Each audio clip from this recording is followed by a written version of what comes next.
Salut le miracle, j'espère que tu vas à merveille. Donc, dans ce live, je vais te causer de comment avancer malgré la peur de l'échec. Donc, si tu as cliqué sur cette vidéo, si on se retrouve là ensemble, c'est que c'est probable que cette thématique te parle, que tu sentes bien que tu as comme des élans hyper forts, des projets que tu veux accomplir, et que tu vois que tu as le frein à main en fait, qu'il y a en toi des parts qui flippent tellement de se manger un mur, que ça traîne les pieds hyper fort. Et que sans doute tu vois que tu dépenses plein d'énergie pour faire des actions, peut-être qui te semblent simples, peut-être qui semblent des tout petits trucs. Envoyer un message à quelqu'un, oser écrire un texte, oser passer une heure à peindre, je sais pas ce qui est l'endroit chez toi où ça coince sur avancer vers tes rêves, avancer vers ce qui t'éclate, mais très probablement si tu es là, c'est que tu vois qu'il y a en toi un truc qui flippe très très fort d'échouer.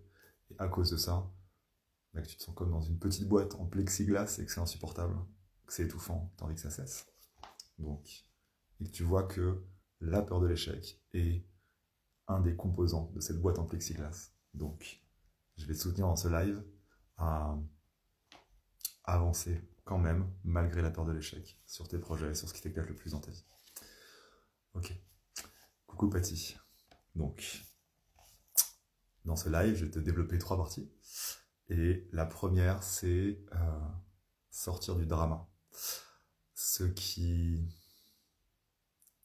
fait qu'il y a de la peur de l'échec, c'est qu'il y a des parts de toi qui croient que échouer, c'est absolu, définitif. Si jamais j'échoue, alors je vais tomber en déchéance, quoi. Peut-être que ça va être, si j'échoue, je vais être très très malheureux, je vais m'effondrer, je vais jamais réussir à me relever.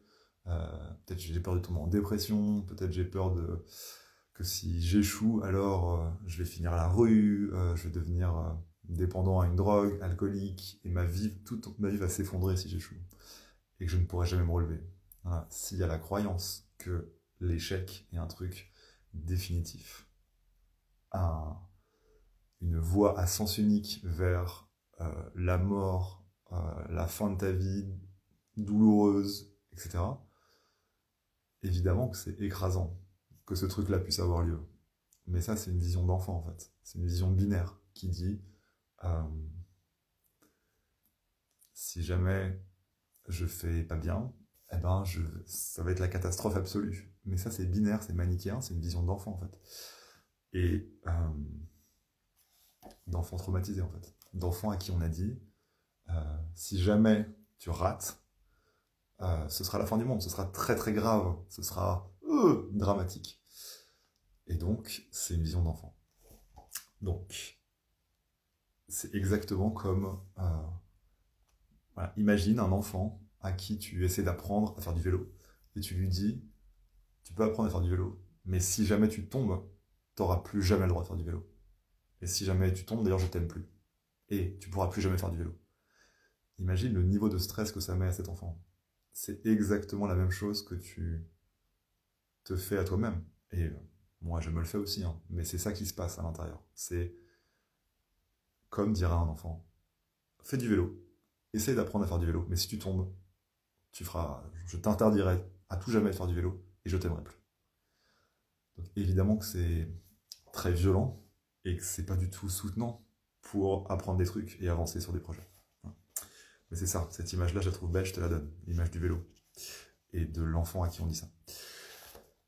Un truc hyper puissant à faire pour pouvoir se libérer de ces scénarios drama, c'est un truc qui s'appelle le Fear Setting. C'est un outil développé par Tim Ferriss, F-E-2-R-I-S. Si tu tapes sur YouTube, il a fait un TED Talk hyper cool, Fear Setting, Tim Ferriss, tu vas trouver. Et il y a des sous-titres en français si tu veux. Et donc c'est un outil où en fait le principe c'est d'aller rencontrer les pires scénarios catastrophes possibles, quoi. Tout à l'heure je disais si jamais j'échoue, alors peut-être que je vais être très malheureux, et à force d'être très malheureux, peut-être je vais devenir alcoolique, ou je vais me mettre à prendre une autre substance, devenir drogué, et je vais perdre mon appartement, et je vais finir à la rue. Voilà, aller vraiment en conscience, explorer les scénarios drama queen, de drama, coucou Laurie.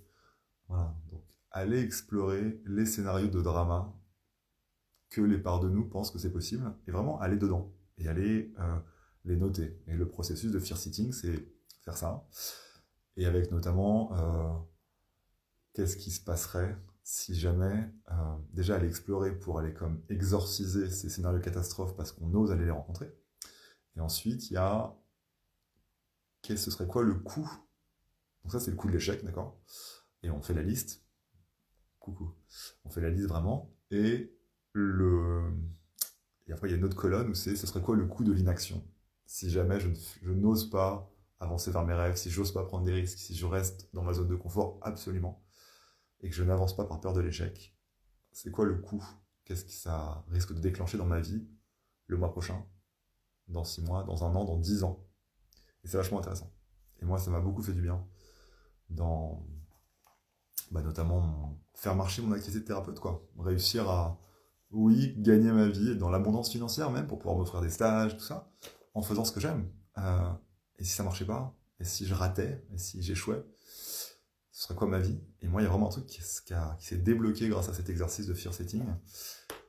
Et notamment, là où ça m'a emmené, c'est, mais en fait, moi, si jamais ça marche complètement pas et que je dois arrêter pour prendre un boulot alimentaire, je le ferai, en fait. Et je le ferai. Et je continuerai à être passionné par la conscience, par la spiritualité, par, voilà, aider les personnes à éclore. Et je continuerai à le faire, à côté. Mais en fait, je lâcherai jamais. En fait, jamais. Hyper clair. Et si demain je dois aller à Pôle emploi faire de l'intérim, je le ferai. Mais voilà, aller vraiment rencontrer ces scénarios-là, les plus flippés, et faire ce processus de fear setting, moi, ça m'a vraiment remis dans mon axe hyper fort. Et donc, je te le partage pour cette raison-là. Donc, c'est un super outil. Ça, c'était la partie 1, comment sortir du drama. Partie 2, l'échec, c'est ton pote, en fait. L'échec, c'est ton pote. Parce que nous avons ce truc complètement débile qui est la croyance que l'échec, c'est mal. Mais l'échec, c'est la mécanique essentielle de l'apprentissage, en fait. Pour reprendre l'exemple du gamin dont je parlais un peu plus tôt dans la vidéo, c'est parce qu'il tombe qu'il apprend à faire du vélo. C'est comme ça que ça marche, en fait. L'échec, c'est comme l'escalier qui te permet d'aller du palier où tu es, de la maîtrise de quelque chose, à un palier supérieur, de maîtrise, d'aisance avec un outil, quel qu'il soit, une pratique. C'est parce que tu rates et que tu recommences. C'est parce que tu tombes et que tu te relèves. Mais si jamais tu te dis « je dois devenir meilleur » sans jamais tomber, c'est extrêmement stressant et ça va à l'encontre de comment ça marche l'apprentissage. Donc c'est toxique en fait. Et le mot toxique, peut-être tu m'as déjà entendu dire ça, je l'utilise avec beaucoup de discernement. Pour moi, toxique, ça veut dire qui te coupe de ta boussole intérieure. Par exemple, une relation toxique, c'est une relation où ton partenaire te dit « non, c'est pas ça ce que tu ressens, t'es pas en colère, t'es triste. Non, c'est pas ça qui est bon pour toi, je sais mieux que toi, c'est ça qui est bon pour toi. » Ça, c'est toxique parce que la personne, elle se transplante à la place de ta colonne vertébrale, à la place de ta boussole intérieure. Elle t'éloigne de ton axe toxique. Et là, pourquoi c'est toxique? C'est parce que ça va à l'encontre de la mécanique naturelle de l'apprentissage. Donc si tu essayes de faire apprendre quelque chose à quelqu'un en lui disant tu n'as pas le droit d'échouer, tu l'obliges à faire autrement, à sortir de son axe, à sortir du fonctionnement naturel, et c'est toxique en fait. C'est toxique. Voilà. Ouais, un truc hyper précieux aussi sur cette histoire de comment avancer malgré la peur de l'échec et comment intégrer que l'échec c'est ton pote. Bon, il y a un outil pareil de discernement hyper précieux qui est il y a différents niveaux en fait. Moi j'appelle ça, j'ai pas vraiment un nom pour ce truc-là, mais ça parle de gâteau de pâtissier. Imaginons un pâtissier qui rate un gâteau. Ok, il a raté son gâteau. Et là, il y a plusieurs pistes possibles. Il peut se dire, je suis une personne nulle, je l'ai toujours été, je suis nul. Là, il parle de son être, de qui il est. Okay, il a raté un gâteau, il se dit « je suis nul ». Ça peut être « j'ai raté mon gâteau, ah, c'est terrible, je suis un mauvais pâtissier, tous mes gâteaux sont pourris, je suis un mauvais pâtissier ». Autre niveau. Le premier, c'est l'être. Là, c'est tous les gâteaux que je fais, tout ce domaine de compétences de la pâtisserie, je suis nul. Voilà. Et le troisième niveau, qui est pour moi le niveau sain, c'est « ah, merde, j'ai raté un gâteau ». Et même là, on pourrait aller plus loin, on pourrait dire « ah, ce gâteau, je ne l'aime pas ». Il y a peut-être des gens qui vont dire « mais ce gâteau est incroyable !» Tu vois. Mais ça, c'est vachement précieux pour ne pas te faire violence, en fait, avec cette histoire d'échec. Le remettre à sa juste mesure. T'es pas une mauvaise personne. T'es l'amour qui joue à l'incarnation, donc t'es sublime. Donc, ce que t'es, c'est magnifique, déjà, point à la ligne. Pas d'histoire là-dessus, on discute pas. T'es une merveille. T'es pas un mauvais pâtissier si tu rates un gâteau. Voilà. Et peut-être que ton gâteau est raté. Objectivement, ça peut arriver. De se dire, ah mince, j'ai confondu le sucre et le sel, c'est pas bon. C'est ok, ça arrive. Ou je l'ai laissé cramer au four, objectivement, il est complètement cramé et c'est pas mangeable. Ok. Mais voilà, de bien redéfinir à la bonne taille, ça permet de te comporter avec cette expérience que tu peux qualifier un échec de manière vachement plus saine par rapport à toi et vachement moins violente par rapport à toi. Donc, je te donne cet outil que je trouve très cool aussi, le remettre à la bonne taille cette histoire de pâtissier. Pour finir avec l'échec, c'est ton pote, je te partage aussi cette pratique que je trouve très cool, quoi. Si tu te posais vraiment avec j'ai intégré que l'échec n'est pas un problème du tout. Si j'avais pas peur d'échouer du tout, et même si j'étais au courant que l'échec c'est mon pote, si vraiment j'étais au courant que grâce à lui je peux vivre le kiff de me sentir à l'aise, de me sentir maîtrisé, jubilé, de manipuler et de kiffer un outil que je déploie dans lequel je sens que je peux m'exprimer parce que je le maîtrise et que je me régale. Parce que l'échec, merci l'échec. Si vraiment tu avais une relation à l'échec hyper détendue, avec plus du tout peur d'échouer, ce serait comment pour toi? Et ça, ce serait presque... ça vaudrait le coup de se poser plus et d'aller ressentir dedans. Parce que...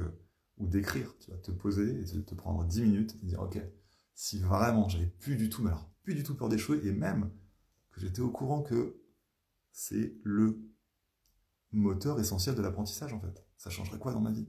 Et là, tu t'offres 10 minutes. Et je t'invite à faire ça si tu le souhaites, c'est puissant. Et pareil, si tu veux aller plus loin sur cette thématique, j'ai fait une méditation que j'ai enregistrée ce matin, qui sera dispo demain jeudi, et après qui est sur ma chaîne YouTube accessible, mais où là, tu peux aussi aller plonger depuis un autre espace pour t'amener du soutien sur avancer malgré la peur de l'échec. Je t'invite à faire ça si ça te parle aussi. Voilà, donc ça c'était la deuxième partie, comment intégrer que l'échec c'est ton pote. Troisième partie, avancer quand même. Ok. Donc là j'ai plusieurs choses que j'ai envie de te dire. Déjà, il y a là aussi c'est un truc toxique, parce que ça va à l'encontre de ce que nous sommes, de comment on fonctionne en fait. Ce truc de tirer sur la carotte. Parce qu'il y a des moments où, objectivement, si tu tires sur la carotte, tu vas pas la faire pousser, tu vas la détruire, en fait. Tu vas l'arracher. Donc, objectivement, il y a des moments où se forcer à avancer quand même, alors que c'est pas le moment de ton cycle, ça peut être dommageable. Après, bien sûr, on a des impératifs financiers, on a une réalité extérieure, mais c'est juste pour intégrer que c'est pas vrai, que c'est toujours sain pour toi d'avancer. C'est pas vrai. On est tous cycliques, et on a des phases d'hiver. Et si tu es dans ta phase d'hiver, et que tu exiges de toi d'être en été, tu vas te faire du mal, en fait. Et c'est contre-productif. Et comme tirer sur la carotte pour la faire pousser, ça peut être la détruire, l'endommager en tout cas, parce que bon, t'es plus solide qu'une carotte.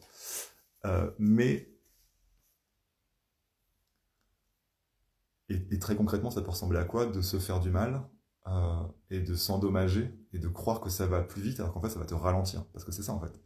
Il y a vraiment des moments où le plus efficace c'est de ralentir. Ce qui va le plus vite, c'est de ralentir. Pourquoi? Parce que si tu forces la vitesse alors que tu es dans ton cycle, tu es au moment de l'hiver, et que tu forces un rythme soleil, là tu risques le claquage en fait. Tu risques une dépression, tu risques burn-out, tu risques grosse fatigue que tu vas te prendre 4 jours à récupérer, alors qu'en fait, si tu avais si tu avais levé le pied et que tu avais, au lieu de forcer un jour de plus, si tu avais choisi de faire chill 3 jours, mais avancer un tout petit peu quand même, eh ben, sans doute, tu aurais créé plus de choses que si tu disais je force encore un jour de soleil et après ça me déclenche 4-5 jours où je suis complètement éteint, quoi. Tu vois. Donc, forcer un rythme intense alors que en toi c'est l'hiver, tu risques le claquage et ça peut être contre-productif en fait. Donc, vraiment questionner en toi cette histoire de exigence d'être au soleil tout le temps. Parce que notre société amène ça. Coucou Joris. Notre société, on a cette culture-là qui est toxique, encore une fois, parce qu'elle nous arrache de notre propre boussole intérieure. Cette exigence d'être en été tout le temps. Et on n'est pas en été tout le temps. Des fois, on est en hiver, des fois, on est au printemps, et on est cyclique. Donc, on a besoin de phases d'expansion, on a besoin de phases de repli. C'est comme ça qu'on fonctionne. Donc, comme il y a cette culture ambiante, d'autant plus d'invitation à vraiment mettre du sang auprès de toi-même et de vérifier est-ce que là, tu forces le soleil alors qu'en fait, tu es en hiver. Voilà. Donc, ce truc de si en toi ça veut pas avancer, ok, avancer malgré la peur de l'échec, d'accord, mais peut-être que là, tu es à un moment de ton cycle où ça demande de ralentir.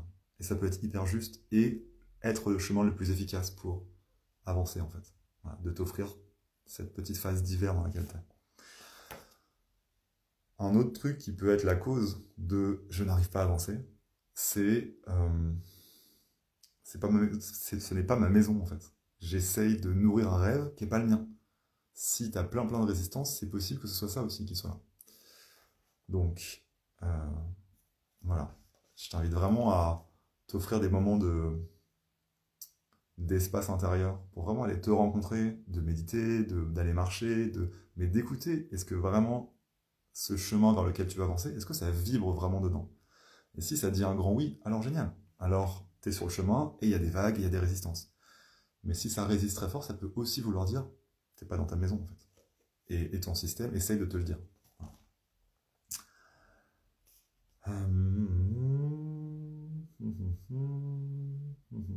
Voilà la beauté. Hein. J'ai un peu fait le tour. Le dernier truc que j'ai envie de te dire, c'est une platitude absolue. Hein. Et elle est hyper puissante. Mais vraiment, c'est... tu vois, cette image, c'était un mème sur Facebook où il y a 2 échelles avec 2 personnages qui veulent grimper aux échelles. Et il y a une échelle avec des barreaux, avec pas beaucoup d'espace entre les barreaux. Et le bonhomme, il est en haut. Et à côté, il y a une autre échelle avec le premier barreau, il est très haut. Et le bonhomme, il est en bas. C'est juste que, en gros, un pas après l'autre. Et c'est quoi le plus petit pas possible, en fait? Le PPP, le plus petit pas possible.